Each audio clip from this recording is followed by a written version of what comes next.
ماہ ربیع اول 2025 کا چاند نظر آنے سے پہلے جو شخص یہ سورت 7 بار پڑھ لیتا ہے وہ نصیب اور تقدیر کے بند تالے کھلوا لیتا ہے۔ اتنا پیسہ برسے گا کہ سنبھالنا مشکل ہو جائے گا، بے شک آزما لو۔ بسم اللہ الرحمن الرحیم۔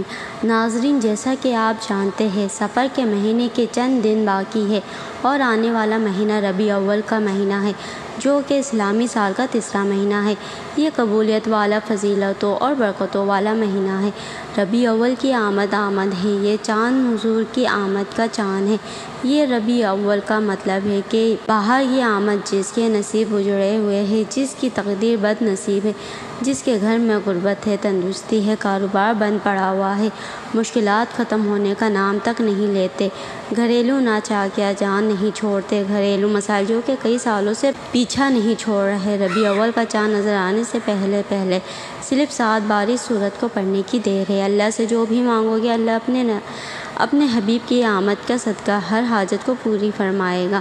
ربیع اول کے مہینے کا ہر کوئی انتظار کرتا ہے کب حضور کی آمد کا مہینہ آئے اور میں اللہ کو راضی کر سکوں۔ آپ میں سے بہت سے لوگ حضور کے دیوانے ہیں، بلکہ ہر کوئی حضور کا دیوانہ ہے۔ آج حضور کے دیوانوں، آپ کے لیے ایک ایسا وظیفہ لے کر آئی ہوں جسے پڑھتے ساتھ ہی آپ اللہ کریم سے جو بھی مانگو گے اللہ آپ کو ہر صورت کامیابی عطا فرمائے گا۔ بعض اوقات یہ قرآنی صورت پڑھتے ہی اللہ بیٹھے بیٹھے ہر حاجت کو پورا فرما دیتا ہے۔ بعض اوقات یہ وظیفہ مکمل ہوتے ساتھ تقدیر کے بند تالے کھل جاتے ہیں، تقدیر بدل جاتی ہے، نصیب چمک جاتا ہے۔ یہ وظیفہ ارجنٹ فائدہ دیتا ہے، ارجنٹ ہر حاجت کو پورا کرتا ہے، ارجنٹ ہر مشکل پریشانی کا خاتمہ کرتا ہے، جلد رزق اور دولت سے مالا مال کرتا ہے۔ جو شخص ربیع اول سے پہلے مالا مال ہونا چاہتا ہے، جو شخص ربیع اول کا چاند نظر آنے سے پہلے تقدیر کے بند تالوں کو کھلوانا چاہتا ہے، اپنے گھر میں سکون اور برکت دیکھنا چاہتا ہے، اپنے گھر سے گھریلو ناچاکیوں کو، بے اولادی کو، بے روزگاری کو، ہر طرح کے مسئلے سے نجات چاہتا ہے، وہ ربیع اول کا چاند نظر آنے سے پہلے اس سورت کو صرف 7 بار پڑھ لے۔ یاد رکھیے گا جب ربیع اول کا مہینہ آتا ہے تو اپنے ساتھ خوشیاں لاتا ہے، خوشحالیاں لاتا ہے، برکتیں اور رحمتیں لے کر آتا ہے، اور بڑا ہی خوش قسمت ہے وہ بندہ جو ربیع اول کا چاند نظر آنے سے پہلے اللہ کو راضی کر لیتا ہے، یہ سورت پڑھ کر اللہ کو منا لیتا ہے، اللہ سے اپنی ہر حاجت پوری کروا لیتا ہے۔ توجہ کیجیے گا، اب جو شخص ربیع اول سے پہلے اللہ کو راضی کرنا چاہتا ہے، اللہ کو راضی کر لے گا، اللہ کو منا لے گا، اللہ کا لاڈلا ہو جائے گا۔ ربیع اول کے مہینے میں اللہ سے جو بھی مانگے گا اسے مل کر رہے گا۔ ربیع اول کے مہینے میں اللہ سے جو بھی ضد کر کے اللہ سے مانگے گا اللہ ہر حاجت پوری فرمائے گا۔ اور جو شخص ربیع اول سے پہلے اللہ کو راضی نہ کر سکا، جو ربیع اول سے پہلے ان خاص قبولیت کی گھڑیوں کو لاپرواہی میں گزارے گا، وہ کبھی بھی کامیاب ہو ہی نہیں سکتا۔ اللہ والے فرماتے ہیں، مسافرین کا کہنا ہے کہ جب نیا چاند نکلتا ہے تو ہر انسان کے نصیب اور تقدیر میں واضح فرق پڑتا ہے۔ اگر آپ بھی نئے چاند کے ساتھ ایک نئی زندگی کا آغاز کرنا چاہتے ہیں، ایک ایسی زندگی جس میں نہ کبھی کسی کے سامنے جھکنا پڑے، نہ کبھی کسی سے مانگنا پڑے، نہ در در کی ٹھوکریں کھانی پڑے، تو ربیع اول کا چاند ظاہر ہونے سے پہلے اس قرآنی صورت کو صرف 7 بار لازمی پڑھ لے۔ ربیع اول سے پہلے جس گھر میں یہ صورت 7 بار پڑھ لی جاتی ہے، ربیع اول کا چاند نظر آتے ہی اللہ ہر حاجت کو پورا فرمائے گا۔ جس گھر میں ربیع اول کا چاند ظاہر ہونے سے پہلے یہ وظیفہ پڑھ لیا جاتا ہے وہ گھر اسی سال ارب پتی بن جاتا ہے۔ ربیع اول سے پہلے یہ دن بھی بڑے خاص ہے، یہ دن بھی بڑی قبولیت کے دن ہے، بڑی عظمت والے دن ہیں، بڑی برکت والے دن ہیں۔ خدا را دنیا جہاں کے تمام کام چھوڑ کر ربیع اول کا چاند نظر آنے سے پہلے اس قرآنی صورت کو 7 بار پڑھ کر دیکھیے گا، 7 آسمان و زمینوں کے خزانے آپ کے قدموں میں آ جائیں گے۔ آپ یہ وظیفہ کسی بھی وقت پڑھ سکتے ہیں، آج پڑھ لے، کل پڑھ لے، پرسوں پڑھ لے، جب آپ کو وقت ملے آپ یہ وظیفہ پڑھ سکتے ہیں۔ چاہے تو آپ صبح نماز فجر کے بعد، ظہر کے بعد، عصر کے بعد، مغرب کے بعد، عشاء کے بعد، جب چاہے پڑھ سکتے ہیں، لیکن پڑھنا آپ نے ربیع اول کا چاند نظر آنے سے پہلے ہے۔ آپ نے ربیع اول کے چاند کی خبر سننے سے پہلے یہ وظیفہ لازمی پڑھنا ہے۔ تو آئے ناظرین، اب جان لیتے ہیں کہ آپ نے یہ وظیفہ کیسے پڑھنا ہے اور کن کن باتوں کا خاص خیال رکھنا ہے۔ لیکن اس سے پہلے آپ سے گزارش ہے کہ اگر آپ اس چینل پر نئے ہیں اور آپ نے ابھی تک اس چینل کو سبسکرائب نہیں کیا تو خدا را اس چینل کو ابھی سبسکرائب کر لے، کیونکہ ایسے بہت سے وظائف، بہت سے اعمال آپ کے ڈیلی بیسس کرتی رہوں گی۔ اب عمل کیا ہے؟ ربیع اول کا چاند نظر آنے سے پہلے یا چاند کی خبر سننے سے پہلے کسی بھی دن کسی بھی نماز کے بعد باوضو مسلے پر بیٹھ کر یا چلتے پھرتے آپ نے سب سے پہلے اللہ کے حبیب صلی اللہ علیہ وسلم کی ذات مبارکہ پہ 3 بار درود پاک پڑھنا ہے۔ درود پاک آپ کوئی سا بھی پڑھ سکتے ہیں۔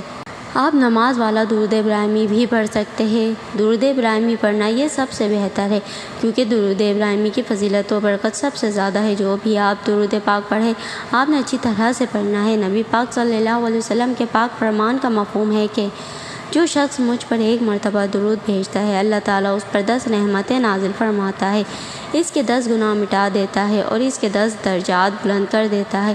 اس کے علاوہ وہ درود شریف کثرت سے پڑھا جائے تو پریشانیوں سے نجات ملتی ہے۔ ایک بار حصول برکت اور ثواب کی نیت سے میرے ساتھ بھی پڑھیے گا۔ اللہم صلی علی محمد وعلی آل محمد کما صلیت علی ابراہیم وعلی آل ابراہیم انک حمید مجید۔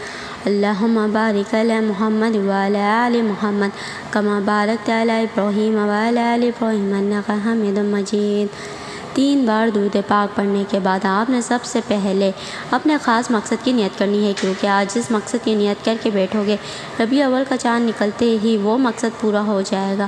آپ نیا گھر چاہتے ہیں، گھر مانگ لیں، گاڑی چاہتے ہیں، گاڑی مانگ لیں، نوکری کے لیے، شادی کے لیے، قرض سے نجات کے لیے، دنیا کے ہر حاجت مقصد جتنا مرضی بڑا ہو، اللہ والے فرماتے ہیں یہ سورہ مبارکہ پڑھتے ہی پورا ہو جاتا ہے۔ اپنے مقصد کی نیت کرتے ساتھ ہی فوری طور پر آپ نے ایک بار اعوذ باللہ من الشیطان الرجیم بسم اللہ الرحمن الرحیم پڑھ کر وظیفے کا آغاز کرنا ہے۔ آپ نے سب سے پہلے نمبر پر جو وظیفہ پڑھنا ہے وہ وظیفہ بسم اللہ الرحمن الرحیم کا وظیفہ ہے۔ اللہ والے فرماتے ہیں کہ جب کوئی بندہ کسی بھی اہم کام کو بسم اللہ الرحمن الرحیم پڑھ کر شروع کرتا ہے تو اس میں ہر طرح کے زمینی اور شیطانی اثرات، چاہے وہ نظر بد، حسد، جادو، جنات کے ہو، وہ ختم ہو جاتے ہیں۔ ربیع اول کا چاند نظر آنے سے پہلے جو بندہ بسم اللہ الرحمن الرحیم کا وظیفہ پڑھ لے گا، نیا مہینہ شروع ہوتے ہی ایک ایسی زندگی کا آغاز ہو جائے گا جس میں نہ دکھ ہوں گے، نہ پریشانی ہوگی، نہ کبھی کسی سے مانگنا پڑے گا، نہ کبھی کسی کے سامنے جھکنا پڑے گا۔ تو اس سے بڑھ کر اور کیا چاہتے ہو؟ اور یہ بھی یاد رکھیے گا جس کام کے شروع میں بسم اللہ پڑھ لی جاتی ہے اس میں اللہ کی خیر آ جاتی ہے، اس میں اللہ کی طرف سے برکتیں آ جاتی ہیں، اس میں اللہ کے حفاظتی اقدامات آ جاتے ہیں، اللہ کی حفاظت آ جاتی ہے اور زندگی آسان ہو جاتی ہے، کامیابی آسان ہو جاتی ہے۔ اس لیے آپ نے بسم اللہ الرحمن الرحیم کو کیسے پڑھنا ہے اور کتنی بار پڑھنا ہے توجہ کیجیے گا۔ بسم اللہ الرحمن الرحیم 1 بار ہو گیا، بسم اللہ الرحمن الرحیم 2 بار ہو گیا، بسم اللہ الرحمن الرحیم 3 بار ہو گیا۔ اس طرح سے آپ ہاتھوں کی انگلیوں پر پڑھ لیں، آپ تسبیح کے دانوں پر پڑھ لیں۔ آپ نے صرف 21 بار پڑھنا ہے۔ اس وظیفے کو آپ نے بتائے گئے طریقے اور ترتیب سے پڑھنا ہے۔ بعض اوقات انسان پڑھتے ہوئے کم یا زیادہ پڑھ جاتا ہے، اس لیے کوشش کریں کہ آپ گن کر صرف 21 بار ہی پڑھیں۔ بسم اللہ الرحمن الرحیم 21 بار پڑھتے دوران آپ کے دل میں جو بھی خواہشات ہیں، جو بھی مقصد ہے، جو بھی حاجت ہے، جو کچھ بھی آپ اللہ کریم سے مانگنا چاہتے ہیں، دل ہی دل میں مانگتے چلے جائیں۔ آپ کو محسوس ہو جائے گا کہ آپ واقعی اپنی تمام تندرستیوں سے، پریشانیوں سے نکل رہے ہیں، آپ کے دماغ کو سکون مل رہا ہے، دل کی بے چینی ختم ہو جائے گی اور آپ کو اندازہ ہو جائے گا کہ اللہ کو راضی کرنا کتنا آسان ہے۔ اور ایک ہم ہیں اللہ کو راضی کرنے کی کوشش نہیں کرتے، اللہ سے مانگتے بھی نہیں۔ پہلے نمبر پر بسم اللہ الرحمن الرحیم کو 21 بار پڑھنے کے بعد اب آپ نے دوسرے نمبر پر جو وظیفہ پڑھنا ہے وہ ایک قرآنی سورت کا وظیفہ ہے، جسے سورہ شفا بھی کہا جاتا ہے، جسے امام الکتاب بھی کہا جاتا ہے، جسے کامیابی کا راز بھی کہا جاتا ہے۔ وہ عظیم سورہ مبارکہ کون سی ہے؟ وہ عظیم سورہ فاتحہ ہے، جسے الفاتحہ بھی کہا جاتا ہے۔ یہ قرآن کی پہلی سورت ہے۔ سورہ فاتحہ کی تلاوت سماعت فرما لیں۔ بسم اللہ الرحمن الرحیم الحمدللہ رب العالمین الرحمن الرحیم مالک یوم الدین ایاک نعبد و ایاک نستعین اہدنا الصراط المستقیم صراط الذین انعمت علیہم غیر المغضوب علیہم ولا الضالین آمین۔ آپ نے سورہ فاتحہ کو صرف 7 بار پڑھنا ہے۔ آقا برین فرماتے ہیں کہ جب کوئی بندہ کھانا شروع کرے تو کھانا کھاتے وقت باتیں نہ کرے، زبان سے کھانا کھاتا رہے اور دل ہی دل میں 7 بار سورہ فاتحہ پڑھ لے تو وہ کھانا نور بن جاتا ہے، وہ کھانا شفا بن جاتا ہے، وہ کھانا تیزابیت سے بھرپور ہونے کے باوجود شفا بن جاتا ہے۔ سورہ فاتحہ کے کمالات، سورہ فاتحہ کے معجزات بتانا شروع کروں تو ویڈیو بہت لمبی ہو جائے گی، صرف اتنا کہوں گی کہ ربیع اول کا چاند نظر آنے سے پہلے آپ نے سورہ فاتحہ کو صرف 7 بار پڑھنا ہے۔ 7 کا عدد یاد رکھیے گا، ہفتے کے دن بھی 7، آسمان بھی 7، زمینیں بھی 7، اور جب آپ ربیع اول کا چاند نظر آنے سے پہلے 7 بار سورہ فاتحہ پڑھیں گے تو اللہ 7 آسمانوں اور 7 زمینوں کا رزق آپ کے مقدر میں لکھ دے گا۔ اور جو شخص کہتا ہے کہ مجھے وظیفوں کا کبھی فائدہ نہیں ہوا، میری دعائیں قبول نہیں ہوتی، وہ ایک بار ربیع اول کا چاند نظر آنے سے پہلے اس ایک قرآنی سورت کو 7 بار پڑھ کر ہاتھ اٹھا کر اللہ سے مانگے، جو مانگے گا مل جائے گا، بس رب کریم سے ضد کر کے مانگنے والا ہونا چاہیے۔ ایک بات یاد رکھیے گا، سورہ فاتحہ کو 7 بار پڑھنے کا مطلب ہے کہ 7 بار پڑھنا ہے، جلد بازی سے نہیں پڑھنا، محبت اور عقیدات سے پڑھنا ہے۔ سورہ فاتحہ اللہ کا شکر بھی ہے، سورہ فاتحہ صراط مستقیم کی تلقین بھی ہے، سورہ فاتحہ اللہ کو راضی کرنے کا، اللہ کو منانے کا ایک خاص راز بھی ہے۔ دوسرے نمبر پر 7 بار سورہ فاتحہ پڑھنے کے بعد اب آپ نے آج کا تیسرا اور آخری وظیفہ جو پڑھنا ہے، وہ وظیفہ اللہ کے صفاتی نام کا وظیفہ ہے۔ وہ صفاتی نام یا غنی ہے، جو پڑھنے والے کو غنی کر دیتا ہے، جو فقیر کو بادشاہ بنا دیتا ہے، جو غیب سے رزق اور دولت کی تمام بندشوں کا خاتمہ کر دیتا ہے، جو کہتا ہے کہ میرا روزگار نہیں کھلتا، جو کہتا ہے میں نسل در نسل کئی سالوں سے غربت کا شکار ہوں، وہ ربیع اول کا چاند نظر آنے سے پہلے سورہ فاتحہ کو 7 بار پڑھنے کے بعد یا غنی کو پڑھ لے۔ جو شخص یہ عمل کرے گا اس پر نظر خاص ہو جائے گی۔ اگر آپ بھی چاہتے ہیں کہ آپ پر خاص کرم کی نظر ہو جائے تو آپ یا غنی کو پڑھ لے۔ یا اللہ کریم کی وہ صفات ہے، اللہ فرماتا ہے کہ میں جب چاہوں جسے چاہوں غنی کر دوں اور جب چاہوں جسے چاہوں فقیر کر دوں۔ اور اللہ فرماتا ہے جب کوئی شخص مجھ سے دعا کرتا ہے، قرآنی عمل پڑھتا ہے، کوئی ذکر کرتا ہے تو مجھے شرم آتی ہے کہ میں اس بندے کی حاجت کو پورا نہ کروں۔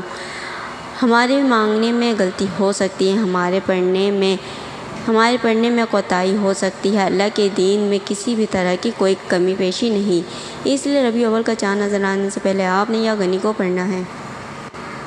کیسے پڑھنا ہے اور کتنی بار پڑھنا ہے توجہ کیجیے گا۔ یا غنی 1 بار ہو گیا، یا غنی 2 بار ہو گیا، یا غنی 3 بار ہو گیا۔ اس طرح سے آپ یا غنی کو ہاتھوں کی انگلیوں پر پڑھ لیں یا تسبیح کے دانوں پر پڑھ لیں۔ آپ نے صرف 11 بار پڑھنا ہے۔ 11 بار یا غنی پڑھتے دوران آپ نے کسی سے بات نہیں کرنی، نہ ہی کوئی آپ سے بات کرے گا۔ آپ کے دونوں کندھوں پر موجود فرشتے جب اللہ کے حضور پیش ہوتے ہیں، آپ کے نام عمل کو پیش کرتے ہیں تو اللہ فرماتا ہے بتاؤ آج میرے بندے کے کیا اعمال ہے۔ نیکی والا فرشتہ کہتا ہے کہ آج اس نے یا غنی کو پڑھا ہے۔ بدی والا فرشتہ کہتا ہے کہ آج اس نے آپ کی صفات یا غنی کو پڑھا ہے۔ اللہ فرماتا ہے فرشتوں گواہ رہنا میں اس بندے سے راضی ہوں۔ یا غنی پڑھ کر اس بندے نے جس نیک جائز حاجت کی خواہش کی ہے، اے فرشتوں جاؤ اس بندے کی حاجت کو پورا فرما دو۔ یہ ہے ربیع اول کی آمد۔ اللہ ان خاص قبولیت کی گھڑیوں میں اتنا خوش ہے، اس وقت اللہ سے جو بھی مانگو گے مل جائے گا، جتنا مانگ سکتے ہو مانگ لو، کیونکہ ربیع اول کا چاند آپ کے لیے خوشیاں لا رہا ہے، خوشحالیاں لا رہا ہے، رحمتیں لا رہا ہے، برکتیں لا رہا ہے۔ دنیا جہاں کے تمام کام چھوڑ کر آپ نے ربیع اول کا چاند دیکھ کر یا چاند دیکھنے سے پہلے یہ 3 عمل بتائے گئے طریقے اور ترتیب سے ضرور پڑھنے ہیں۔ پہلے نمبر پر آپ نے 21 بار بسم اللہ الرحمن الرحیم کو پڑھنا ہے۔ دوسرے نمبر پر آپ نے 7 بار سورہ فاتحہ کو پڑھنا ہے۔ تیسرے نمبر پر آپ نے 11 بار یا غنی کو پڑھنا ہے۔ جب آپ یہ تینوں عمل بتائے گئے طریقے اور ترتیب سے پڑھ لیں تو آخر میں اللہ کے حبیب صلی اللہ علیہ وسلم کی ذات اقدس پر پھر سے 3 بار درود پاک لازمی پڑھنا ہے، جو آپ نے عمل کے شروع میں پڑھا تھا۔ اب آپ کا عمل مکمل ہو گیا ہے۔ اس وظیفے کو پڑھنے کے بعد اللہ کریم سے دعا مانگے۔ ناظرین، یہ ایسا وظیفہ ہے کہ آپ کی کوئی دعا رد نہیں ہوگی۔ یہ انتہائی طاقتور وظیفہ ہے۔ اس وظیفے کی بدولت اللہ رب العزت آپ کو اپنے فضل و کرم سے مالی تندرستی سے بھی نجات دے گا اور آپ کو خوشخبری بھی ملے گی۔ اور یہ وظیفہ آپ نے اللہ کی ذات پر مکمل یقین اور کامل بھروسہ رکھ کر ایمانداری کے ساتھ اور مکمل یکسوئی کے ساتھ کرنا ہے۔ آپ جس بھی مقصد کے لیے اس وظیفے کو پڑھیں گے، آپ کا وہ مقصد پورا ہو کر رہے گا انشاءاللہ۔ دعا ہے کہ رب کریم میرا سننا اور آپ کا سنانا اپنے پاک دربار الہی میں قبول و منظور فرمائے، جو مانگا مقدر فرمائے، جو نہیں مانگ سکے وہ بھی عطا فرمائے، آمین۔ ناظرین کرم، اپنے رزق میں برکت اور وسعت اور کشادگی کے لیے اللہ تعالیٰ کے 99 ناموں میں سے کوئی ایک نام کمنٹ باکس میں لکھ کر ضرور شیئر کیجیے گا۔ اللہ تعالیٰ ہم سب کا حامی و ناظر ہو، آمین۔ السلام علیکم ورحمۃ اللہ وبرکاتہ۔